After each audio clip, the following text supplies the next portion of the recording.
You can call me what you wanna, I ain't giving you $1 this time, I ain't gonna run away. Bonjour à tous, alors je suis aujourd'hui en compagnie de Lionel, l'organisateur de la Folle Furieuse. Bonjour Lionel. Bonjour Delphine et bonjour les fous furieux. Alors si je suis ici aujourd'hui, c'est pour te poser toutes les questions des fous furieux, donc j'espère que tu es prêt à y répondre. Je t'écoute. Eh ben écoute, on attaque tout de suite avec la question existentielle. Qu'est-ce que la Folle Furieuse exactement ? Si tu ne le sais pas encore, je vais te le dire dans 2 secondes. La Folle Furieuse, c'est la course à obstacles 100% fun pour tous les âges. C'est une course pédestre qui est destinée au plus grand nombre, comprenant des obstacles traditionnels de type parcours du combattant, passage dans la boue et autres, grimpettes, glissades et compagnie, plus des obstacles gonflables, inédits pour certains, et surtout quelques obstacles mécanisés, qui est, je dirais, une innovation, dans ces courses-là. Bien évidemment, elle est accessible au plus grand nombre, dès 6 mois jusqu'à l'âge adulte. Ah oui. Ça, c'est la nouveauté 2017. Et puis surtout, elle est 100% fun parce que on veut que du délire et que de la rigolade dans cette course-là. Donc, à un moment donné, c'est 100% fun parce qu'aussi, on vous demande, dans la mesure du possible, de venir déguisé. D'accord. Bon bah alors on va prévoir le déguisement et je vous suis un petit peu sur les réseaux sociaux et j'ai vu que vous aviez été récompensé en janvier dernier d'un obstacle d'or. Est-ce que tu peux nous en dire un petit peu plus ? Et tout à fait, on a cette fierté d'avoir reçu l'obstacle d'or de la course à obstacles la plus décalée de l'année 2016 parmi toutes les courses organisées en France. Et donc c'est une vraie fierté puisque on est reconnu au juste titre de ce que on a voulu faire de la Folle Furieuse, c'est-à-dire une course décalée, déjantée, sympathique, agréable, originale. Et donc voilà, on a reçu cet obstacle d'or et on en est fiers. C'est aussi grâce aux Fous Furieux parce que c'est eux qui nous ont donné l'idée et l'envie de faire une course comme celle-ci. Eh ben j'espère que ça va continuer. Et alors, t'as un petit peu éveillé ma curiosité, tu dis que on peut faire le parcours à partir de 6 mois. Est-ce que tu peux m'en dire plus sur tous les parcours disponibles dans l'événement de la Folle Furieuse ? Alors tout à fait, bien évidemment, à 6 mois on peut pas faire n'importe quoi, mais je vais y revenir dans un instant pour les parcours enfants.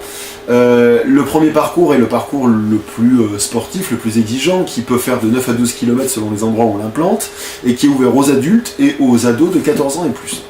Le parcours ouf, qui peut faire entre 4 et 6 km, qui est dédié aussi aux ados de 14 ans et plus et aux adultes. Donc c'est le parcours sportif mais en moins long, qui comprend 25 obstacles minimum, alors que la Furieuse, elle, peut comprendre jusqu'à 40 obstacles.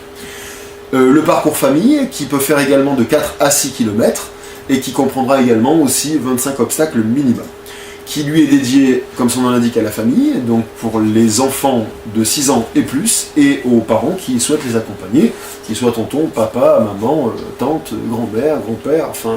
Tout le monde est le bienvenu. Tout le monde est bienvenu, bien évidemment. Et donc les parcours enfants, qui sont une nouveauté spécialement cette année, le parcours Kids, ouvert aux enfants de 3 à 5 ans, qui est un parcours sous forme de parc d'attractions, et donc les parcours Baby Sprint, qui eux sont destinés aux enfants en très bas âge, de 6 mois à 35 mois, avec 2 particularités, le parcours à 4 pattes et le parcours à 2 pattes. Baby Sprint 2 pattes, pour les enfants qui sont en âge de marcher, donc je crois à partir de 19 mois jusqu'à 35 mois, on a spécifié ça comme ça. Et puis pour les enfants qui ne marchent pas encore, et alors on attend beaucoup de cet événement, parce que c'est vraiment une nouveauté 2017, pour les enfants qui ne marchent pas encore, un parcours à 4 pattes, où on imagine effectivement papa donnant le départ et maman étant à l'arrivée en demandant à Babé de venir le rejoindre à 4 pattes, voilà, donc à même le sol. Alors, bien évidemment, vous imaginez bien qu'il n'y a pas des obstacles dans tous les sens, etc. Mais c'est histoire que tout le monde ait son parcours à un moment donné. Il y en a vraiment pour tous les âges. Voilà, donc c'était le message qu'on voulait faire passer. La Folle Furieuse, c'est la course à obstacles 100% fun qui propose, je dirais, un accès vraiment à tous les âges. Ben, ça donne envie de voir ces petits bouts de chou cavaler à 4 pattes en tout cas. Et pour les plus grands, pour ceux qui du coup ont des obstacles, est-ce qu'on est obligé de les franchir ou est-ce qu'on peut déroger un petit peu à la règle ? Alors, la course à obstacles, la Folle Furieuse étant une course non chronométrée et sans classement, tu peux le faire au rythme que tu souhaites, c'est-à-dire à pied, en marchant, en courant, en trottinant. À pied, bon, c'est important de faire, je dirais, la remarque, parce qu'on peut pas y aller en voiture, on peut pas y aller avec son chien. C'est une course à pied que tu peux faire à ton rythme. Et donc à partir de là, si tu as envie de passer à côté d'un obstacle parce qu'il te paraît trop difficile, trop technique, trop salissant, ce que tu veux, tu peux passer à côté sans aucun problème. Vraiment, pas de souci. Ça c'est rassurant. Et alors si j'ai bien compris, l'événement est composé d'un village départ, mais qu'est-ce que c'est exactement et qu'est-ce qu'on peut retrouver là-bas? Alors comme son nom l'indique, c'est le village où on officie les départs, je dirais, de chaque vague, chaque course, mais également l'endroit où on se retrouve à l'arrivée, puisque nos parcours sont organisés sur le principe d'une boucle, donc le village départ est aussi le village d'arrivée. Sur ce village, on trouve bien évidemment tout ce qui nous permet, je dirais, d'accueillir les participants et les accompagnateurs, comme par exemple l'endroit où on va retirer son dossard, avec son billet, sa carte d'identité, l'endroit où on va pouvoir se restaurer, l'endroit où on va pouvoir se faire soigner par le poste médical et de secours, l'endroit où on pourra laisser ses affaires parce que on n'aura pas envie de retourner à la voiture, on n'a pas envie de se trimballer avec, c'est le poste de consigne. Un ludoparc est un espace, un petit parc d'attractions pour enfants avec des jeux gonflables pour ceux qui auront déjà fini leur course ou qui auront envie de rester un petit peu plus, ou pour ceux qui ne participent pas mais qui ont envie vraiment d'avoir quelque chose à eux. Et qu'est-ce que j'allais oublier encore ? Oui, on va trouver tout ce qui est nécessaire sur le village pour s'amuser, bien évidemment, de la musique, avec la scène, le DJ, les coachs sportifs qui nous font l'entraînement avant chaque départ, l'animateur micro qui est là pour vous expliquer comment tout se passe, et bien évidemment tout un tas de signalétiques et de gens qui sont là pour vous aiguiller, bien sûr, les services de sécurité, enfin tout ce qu'on peut imaginer pour qu'un événement comme celui-ci se passe dans les meilleures conditions et qu'on fasse la fête. Donc si je comprends bien, c'est vraiment le cœur de l'événement, hein, ce village départ. Ah, c'est le cœur de l'événement, tout à fait. Et si j'ai bien compris, les visiteurs y ont accès parce qu'ils vont pouvoir donc se restaurer, boire, etc. Mais est-ce qu'ils ont aussi accès à d'autres lieux de l'événement ou seulement ce village départ? Tout à fait, Delphine. En fait, les visiteurs peuvent très bien aller voir ce qui se passe à d'autres endroits, alors pas n'importe où parce qu'on ne peut pas accepter que tous les visiteurs aillent sur l'intégralité du parcours.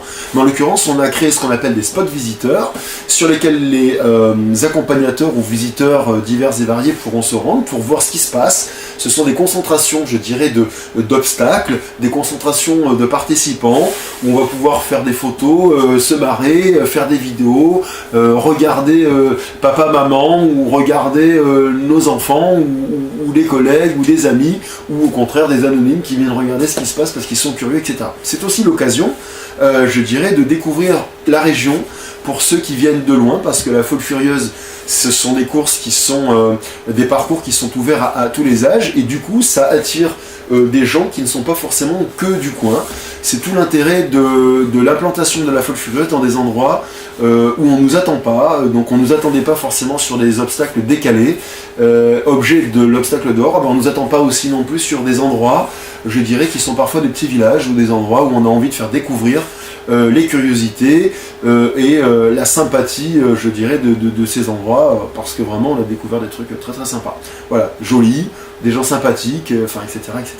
Alors là, tu m'as complètement séduite. Si j'ai envie de m'inscrire, comment est-ce que je procède? Tu vas sur le site internet lafollefurieuse.com ou sur la page Facebook, de toute façon, à un moment donné, tout se rejoint. Tu trouveras des vidéos de présentation, tu trouveras la foire aux questions pour les quelques questions techniques que tu te poses, si toutefois j'y ai pas répondu dans cette vidéo. Tu trouveras l'onglet inscription pour choisir la course que tu veux, la vague horaire à laquelle tu souhaites t'inscrire, le type de parcours, les conditions de la course, le règlement de la course, enfin tout est là. Tu as une plateforme en ligne qui te permet de t'inscrire et donc de payer ta course directement sur la plateforme. Tu peux t'inscrire seul ou en équipe, tout est dit, tout est là. Et si toutefois tu ne trouves pas l'information, un numéro de téléphone est à ta disposition pour nous questionner en direct au bureau. Et je peux aussi m'inscrire donc en groupe avec peut-être un tarif préférentiel. Tout à fait. Notre organisation a prévu effectivement que les groupes constitués de 20 personnes minimum, parce que c'est le nombre minimum qu'il faut être pour bénéficier d'une tarification spécifique. Pour cela, il suffit de contacter notre organisation, soit par téléphone, soit par mail, soit par le biais de tous les moyens mis à ta disposition sur le site ou Facebook. Et on t'attribuera donc un code spécifique qui permet d'inscrire l'ensemble de ton groupe en une seule fois ou individuellement et bénéficier donc du tarif qui te sera attribué. D'accord, et est-ce qu'il y a une date limite d'inscription? Alors il y a une date limite dans le sens où effectivement tu peux pas t'inscrire le jour J, parce qu'effectivement le jour J c'est un petit peu compliqué pour nous de gérer cette organisation, en tout cas pour la majorité des courses, sauf pour les parcours associés à des parcours d'attraction, parcs d'attraction pour les petits. Mais pour les courses qui sont vraiment des courses à pied, celles-là tu ne peux pas t'inscrire sur place pour des questions d'organisation, de prévision, d'aspect technique. Il faut que tu le fasses au préalable. Effectivement, le plus tôt sera le mieux parce que plus tôt tu le fais, tu bénéficieras donc d'un tarif plus intéressant. Et puis surtout, tu pourras choisir l'horaire à laquelle tu souhaites partir. Parce que plus tard tu t'inscris, bien évidemment, il n'est pas certain que tu aies l'horaire que tu souhaites. Et puis surtout, ton tarif sera plus élevé parce que régulièrement, le tarif augmente sur ces courses. Alors je vais pas tarder hein, si c'est ça. Encore une question, bon j'espère qu'il y aura du soleil, mais si jamais on a du mauvais temps, est-ce que l'événement est maintenu ou est-ce qu'il est annulé?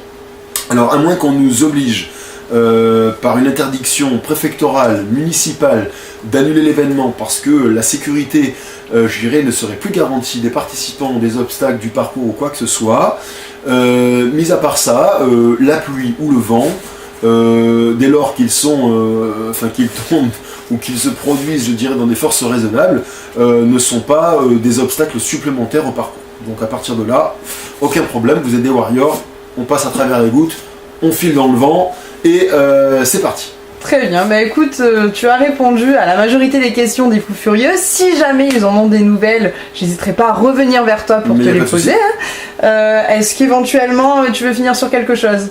Inscris-toi vite et puis rejoins vite la communauté des fous furieux. Like la page Facebook, aime la page, abonne-toi, va vite voir sur le site internet, regarde nos vidéos, pose-nous toutes les questions que tu veux, puis surtout fais la fête avec nous. Allez, on viendra. À bientôt.